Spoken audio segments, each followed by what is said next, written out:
Hey there, guys. So I want to thank you, as always, for taking the time to check out this week's live stream, where we're going to be going over something pretty unique. And this is a topic that I'm really looking forward to talk about because I think it's very important, especially for, any kind of lifter. This is going to benefit. So before I do get into this topic, there are a few things I want to mention. Of course, I do want to mention my website, as I always do, which is bponlinefitness.com. If you do want the link to that website, feel free to let me know. Another thing I do want to mention as well that I haven't really fully presented on my live streams is that I'm actually doing another sort of, it's not a live stream. It's more of in the form of a podcast. So if you go to my X profile, of course, I can put a link to that for you to check that out. But on my X profile, I am hosting a Spaces, basically event it's similar to a podcast, is the way that I describe it. But in this, I'm going to be talking about fitness and nutrition related topics as well. These topics that I discuss in this are going to be unique to that platform, so they're not going to be identical to what I'm talking about today. Um, the topic that I'm going to be discussing tomorrow, and it's going to be at 12 p.m. Central Standard Time every Thursday, is when I'm planning on doing this particular spaces discussion. I'm going to be discussing basically about strength training for beginners, and that's going to be my main topic for tomorrow. The stream that I do on there is usually roughly around the same time frame and the same time like limit, where it's usually 20 to 30 minutes where I'm doing that particular stream. So if you're interested in that, feel free to let me know. I usually try to post it. I have been trying to post it on my social media accounts as well. But this is a new thing that I'm doing that I'm going to start doing every Thursday. The reason why I'm doing it on X is because I have gotten quite a bit of traction on that platform. So I do want to, sort of get some more exposure on my content there as well, outside of Facebook. So feel free to check that out. Again, that's free for everybody to access. You just go to my profile, and whenever it goes live, you'll be able to listen to it. Just keep in mind, it's not a video, it's just where I'm going to be discussing the topics themselves. So I did want to mention that, but thank you guys once again for taking the time to check this out. So what we're going to do is, of course, talk about the topic of breathing as a strength multiplier. So this is a topic that is not something I've touched on in detail as much as some of the other topics. But what we're going to be talking about primarily in this particular stream is over properly breathing in your exercises. And that's the main sort of topic, or the overview of the topic we're going to be discussing. But we're also going to be going over other points as well, such as the signs of intra-abdominal pressure. I will explain some of these points because there's some terms in here you've likely not seen. I will also be discussing the Valsalva maneuver explained, breathing for big lifts versus accessory work, and how breath can affect posture and form, exhaling through the sticking points, breathing and core activation connection, as well as mind muscle connection through breath. So basically, in this stream, I'm going to connect pretty much all the points that we've discussed before, um, as it relates to weightlifting and, strength training. And I apologize, the stream seems to be kind of having issues, but just sort of bear with me. It will usually clear up in a little bit. But what we're going to be discussing is basically connecting these 2 points together, where we're talking about the workout side of things, like we discussed before when we talk about posture, form, breathe, or excuse me, core activation, things of that nature, what we've discussed in previous live streams, and sort of connecting those together in relation to the topic of breathing. So, the signs of intra-abdominal pressure. So, again, guys, there's going to be some points that I'm going to mention here that I haven't really discussed in the past. But again, I'll explain how these work and what they mean and why it's important to keep these in mind. So, basically, intra-abdominal pressure, or also known as IAP, is the pressure created inside the abdominal cavity when you breathe and brace. So this acts like an internal weight belt, stabilizing the spine during heavy lifts. So one thing that I can kind of sort of explain where this can kind of play into your workouts. One thing I usually mention a lot of times with workouts, if you've watched any of my videos or anything I've discussed related to performing specific workouts, a lot of times I will mention about bracing your core or basically engaging your core. And what that basically means is not really sinking in your core, but flexing your core. And this is kind of the same sort of idea here. Because when you brace the core, you're basically helping it to prepare for the lift. It's helping to keep you stable. And that's why you'll likely hear that over and over again in workouts that you're supposed to brace your core, engage your core, things of that nature. And I know you may be wondering why this connects to breath. The reason being why I say that is that this is kind of the same concept here.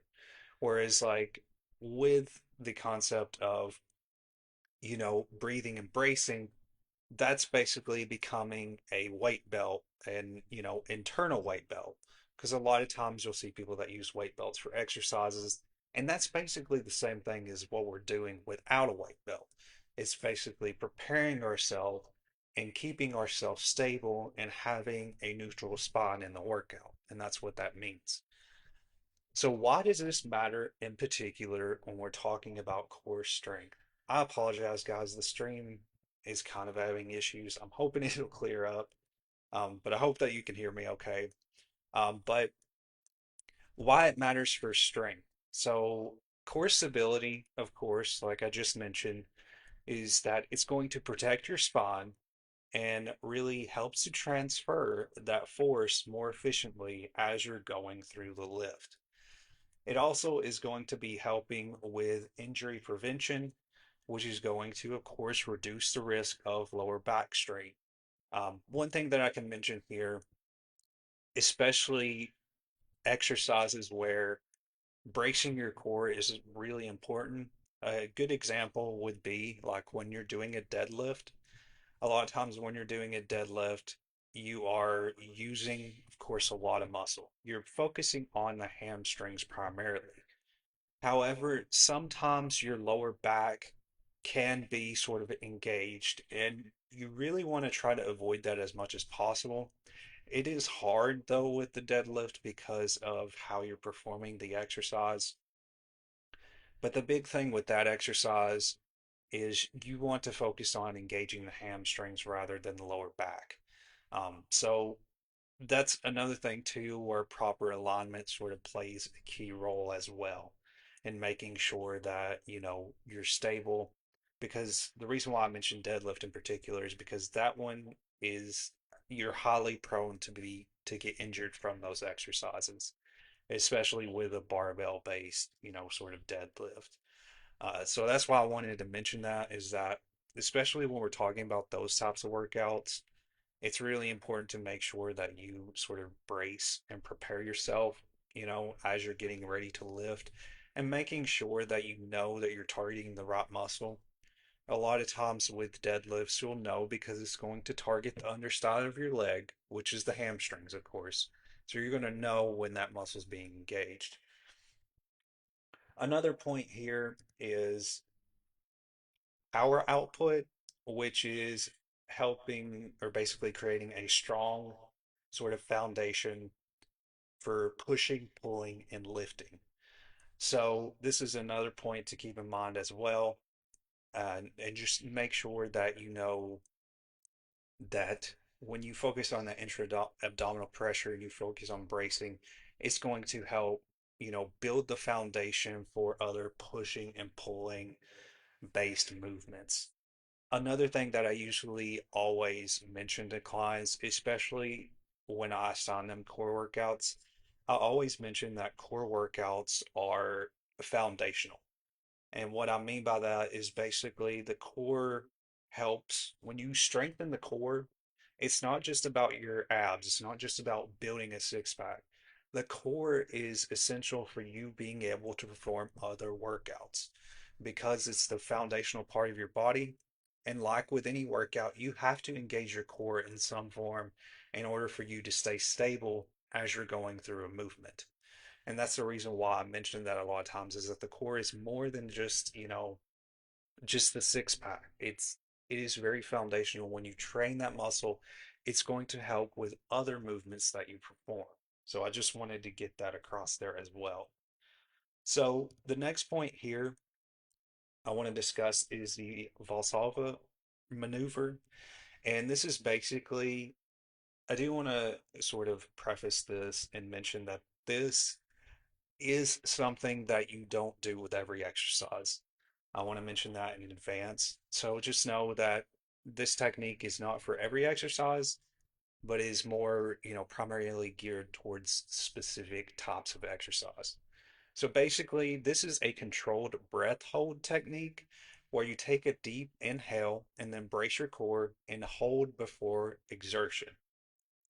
So the key cues to sort of keep in mind as you're doing this type of, sort of maneuver is that you're going to inhale deeply into your belly, not just your chest. You're going to brace your core like you're preparing for a punch, and you're going to hold your breath through that sticking point, which is the sticking point again is usually the lifting phase, and then you're going to exhale under a control at the top of the movement. So again, keep in mind this is not for individuals with high blood pressure or heart issues because you're holding your breath in this sort of maneuver. It's more focused on doing really heavy lifts. Um, I guess the way that I would describe this, if you're doing a workout that's using a lot of, like you're doing kind of like the power clean or a workout like that, basically what those types of workouts are really rapid weightlifting based workouts. Whereas with those workouts, you're not really focusing on slow movement as much. You're doing, a lot of exertion with those exercises. And those exercises are not really beginner based, of course. But what I'm trying to get across here with this particular point is that there's different types of breathing methods depending on the exercises that you're doing.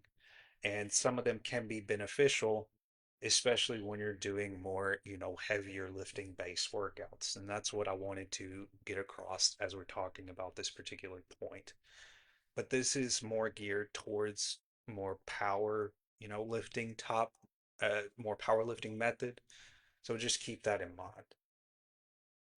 But again, like I've discussed, there's so many different types of breathing, methods as far as when you're doing workouts. So again, breathing for big lifts versus accessory work. So like I mentioned, there's different ways that you can sort of maximize your workout with the proper breathing pattern you're doing. So like I mentioned, the Valsalva maneuver is a deep breath where you're bracing your core and holding your breath through the lift. The reason for this, of course, is that it's creating that intra-abdominal pressure and it's going to help with spine stability as well as maximum force as you're performing the workout. Again, keep in mind this is best for heavy and low rep strength work.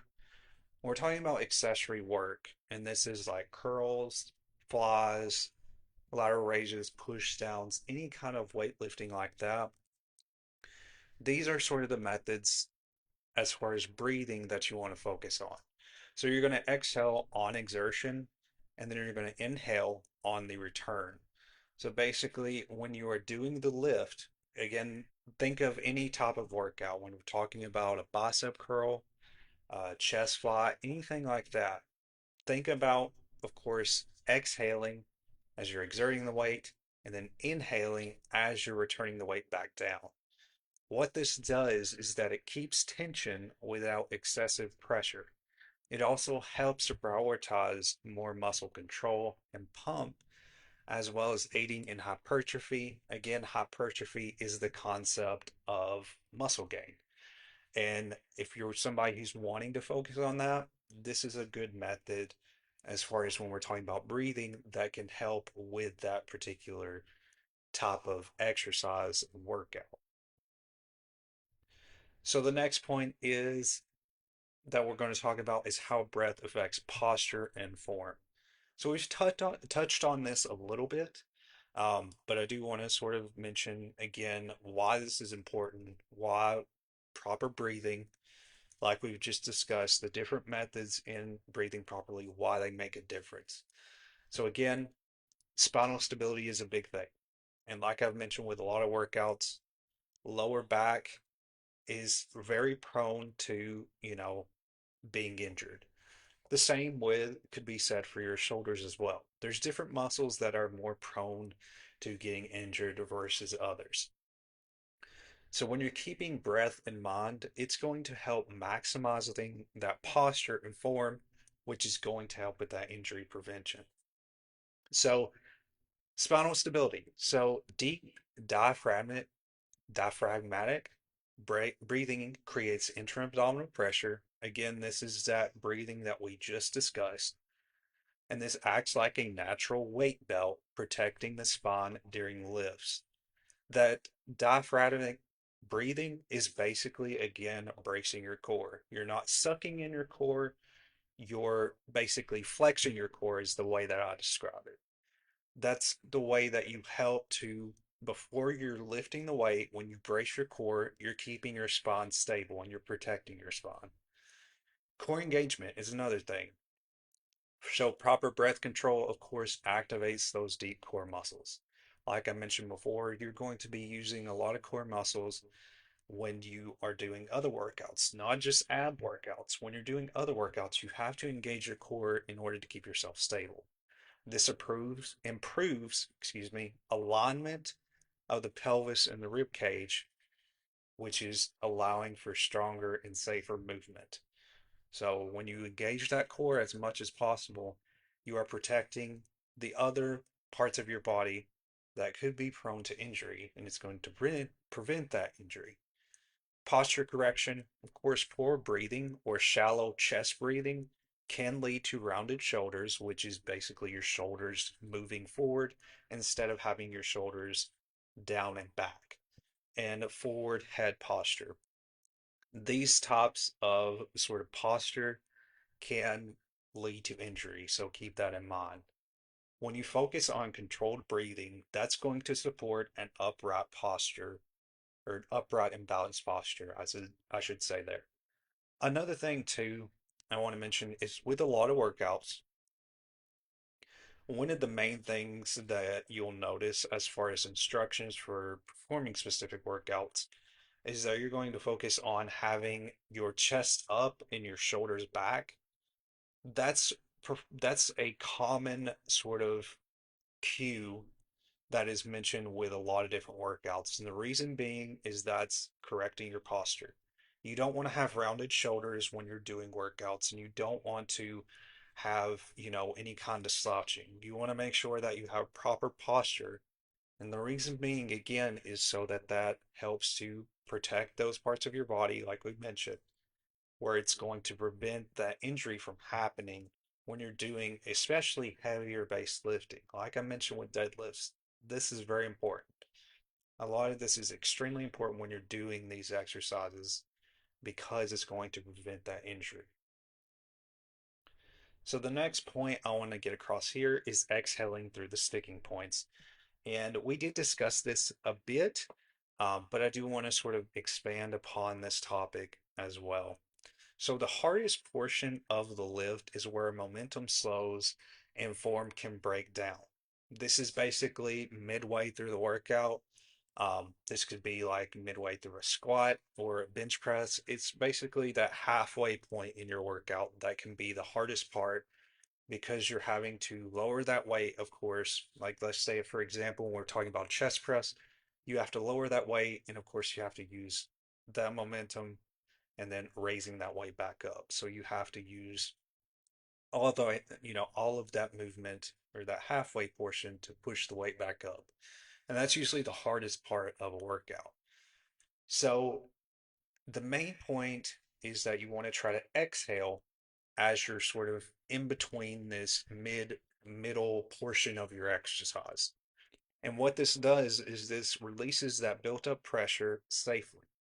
So another thing to keep in mind is that when you're lowering down into the workout, so for example, when you are pressing the weight up, like or excuse me, I should say, when you have the weight, basically when you're getting started with the movement, you're in the starting position. With that, before you start lifting, you're going to inhale as you're lifting, and then you're going to exhale as you're lowering. So that's what we're talking about here is that exhale phase when you're lowering that weight down.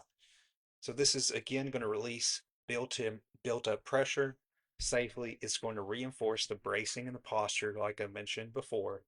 It's also going to help maintain bar speed and control. You're going to have more control over the weight, and it's going to reduce risk of holding that tension too long. So some cues to keep in mind is that you inhale deep before the lift. You're going to hold briefly for stability during the drive. So this is the in-between portion, which is known as the isometric portion, where you're switching between, you're going from lifting and then lowering. So that's what that phase is. And then you're going to exhale forcefully as you push through that sticking point, which is in a bench press when you're pushing the weight off your chest. And then you're going to reset your breath between reps. So you're going to focus on inhaling, exhaling, inhaling, exhaling. And that's what you want to think about when you're doing the exercise. Another thing too, make sure your core is braced.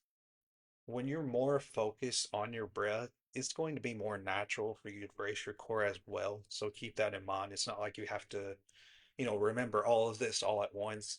You're going to be more likely to brace your core if you're thinking, purposefully about your breath as well. So it's just about, properly cueing yourself as you're going through the exercise. So breathing and core activation connection. So breathing, like I've mentioned, is connected with the core. So the diaphragm, the pelvic floor, the deep abdominals, and the obliques are all engaged during proper breathing. Like I mentioned, the abs are not just about having a six pack. They play a crucial role in workouts. So each of these different muscles are being used when you're focusing on proper breath work. So again, that intra-abdominal pressure is inhaling deep into the belly, creating internal pressure and stabilizing the spine. I know I'm mentioning some of these again, but I just want to get across this point that that's what you really want to focus on is that inhale and that exhale. So core activation through breath, you're going to inhale, expanding 360 degrees, the belly button, the sides, the back to prepare and brace. And you're going to know what that feels like when you're braced and you're ready to do the lift. So you're going to lock in the tension before the lift, and then you're going to exhale with effort and release the pressure strategically through the sticking point. So that's what it takes, preparing that core before you're getting started, basically inhaling at the same time. And then as you're getting into that point to where you're getting ready to lift the weight back up, you're going to exhale. So this is the last major point I do want to discuss in this topic today, and this is on mind-muscle connection through breath. So why does breath matter when we're talking about mind-muscle connection?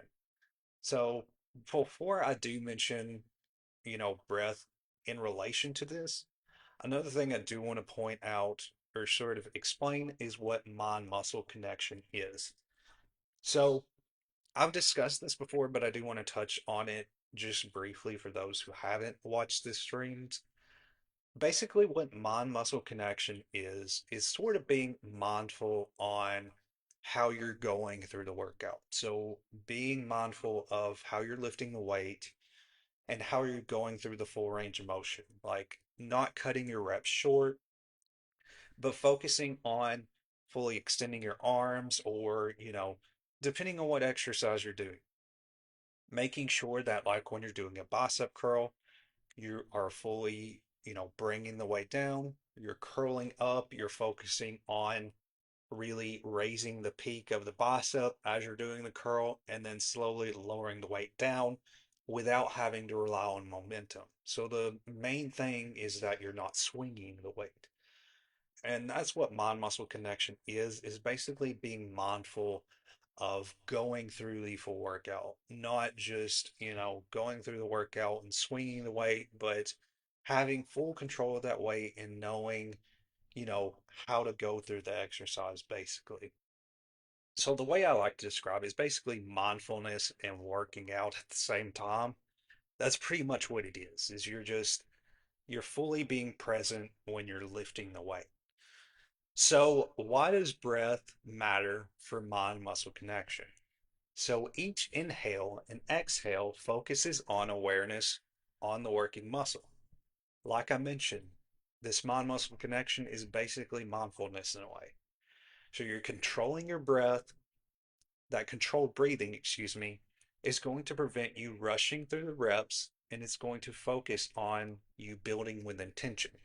When you're being more focused on how you're doing your breath and your workouts, how you're inhaling and exhaling, you're going to automatically think about how you're lifting the weight. You're going to be more mindful on how you're going through that movement.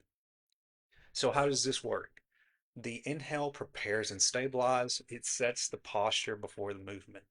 So as you're doing that inhale, you're automatically setting your posture. You're being mindful on I need to brace my core and I need to, inhale before I get started. And then the exhale is with the contraction. So when you're exhaling, you're reinforcing the squeeze and control of the muscle under tension. So you're being more mindful when you have that sort of cue in your head where you have that sort of switch where you need to, contract the muscle, you're automatically thinking of exhaling, and that's making you more mindful on what you need to do as you're doing the exhale movement.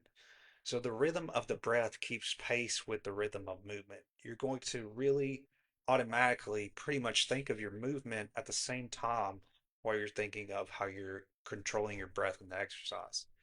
So the benefits of combining proper breathing and muscle connection is going to increase muscle fiber recruitment. What that means is that more muscle fibers are going to be used in the exercise, more of your muscle fibers, because there's different types of muscle fibers. And so a lot of times when we're focusing on hypertrophy, we're wanting to focus on having more of our top two muscle fibers being engaged. And these muscle fibers are the ones that basically adapt and lead us to hypertrophy and muscle gain. Another thing too is that it's improving exercise form and control. Of course, with proper breathing, you're going to be more mindful on how you perform that exercise and how you have control of the weight in the workout. It's also, of course, going to enhance hypertrophy, which is, muscle gain for physique by keeping tension where it belongs. It's going to strengthen focus, reducing distractions during sets. Again, like I mentioned, on muscle connection is just mindfulness in relation to working out. That's basically how you describe it. So you're just more focused on how you're performing the workout rather than just going through the motions and not really thinking about what you're doing.